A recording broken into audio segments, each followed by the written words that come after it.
super talented actor. Also, he's on Broadway with a one-man show. You can see him on pretty much any channel you turn to because he used to host the Family Feud. He was on Seinfeld. John O'Hurley is with us right now. Hey, good morning. Is Dave and Ceej? How are you? We're doing well. We're down in Panama City Beach.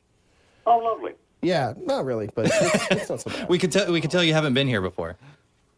That's a beautiful beach. It is. Emerald Coast. It says, your 17th time hosting this dog show, and I can't imagine that after the 17th time you really needed to come on with us today. But is it you just like talking to people, or like kind of what? I always do, especially radio. Radio I like very much because radio you get to take an idea and actually flush it out, as opposed to a 2-minute soundbite on television. Interesting. Gotcha. Okay, that makes a lot of sense. Has anyone ever tried to talk you into getting into radio? No, radio has high standards. They wouldn't let me in. You've done some, though, haven't you? I've heard you, unless it was just clips that they were playing of stuff that you've done, I've heard, some radio. Oh, sure. I'm on the radio all the time, just doing either commercially or, doing promotion stuff. But I've never had my own show. So. Gotcha. We need a third mic, so. Is that what do you? Yeah, that's why we had you on today. So, we're big fans, especially Seinfeld. We can't even imagine what that must have been like. Did you know it was going to be such a big thing, at the time? Oh, it was already, by the time I got there, I did the last 4 seasons, it was already a big thing. It was already the #1 show, and so I was just lucky enough to put my finger through the belt loop and just kind of follow the rumble line as it continued through entertainment.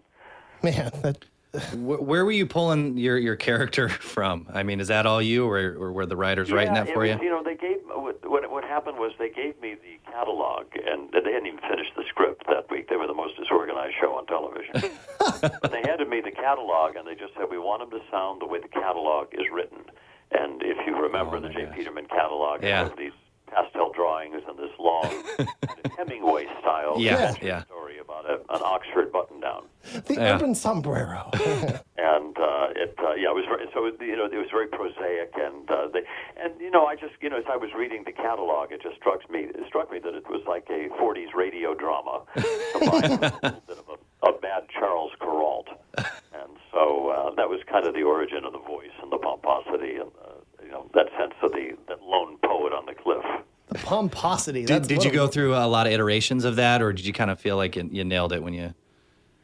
No, it was the character. I think the vocal style of the character developed more and more as they started to write for the character. Yeah. And I became more comfortable with it. Sure. And as the character, as they wrote more and more for the character, he became more and more lunatic. I mean, he was Mr. Magoo by the end. Yeah. Off in Burma finding himself. How did you get into dog shows? It was just a happenstance thing. The head of NBC Sports took the movie Best in Show home, put the show together, and Tuesday morning he called me, and I picked up the phone in L.A., and he said, "Woof, woof." Do you have dogs, I'm assuming? I do. I have a Cavalier King Charles, I have a Havanese, and I have a little rescue dog. I know you probably get people yelling lines at you from different shows or whatever, but do people ever yell any Family Feud stuff at you? Because I really enjoyed your work doing that because I've always been a huge fan of that. I had a great time doing it. Yeah, I enjoyed it because it was. I mean, people were just like deer in the headlights when they were on the show. Otherwise, intelligent people that when you put them with the stress of having to come up with an answer with the cameras on them, they just turned blank. Yeah. I had 2 people come up to me once at the face-off, and the question I gave them was, name a famous film that begins with the letter C. A classic film that begins with the letter C. Casablanca. And so you'd say Casablanca, Citizen Kane, Caddyshack. They were all up there. I mean, it was a whole, six answers, I think, like that. So I asked the question about the classic film. He hits the buzzer and goes, Seabiscuit. Seabiscuit. Oh my gosh, you got it. All right.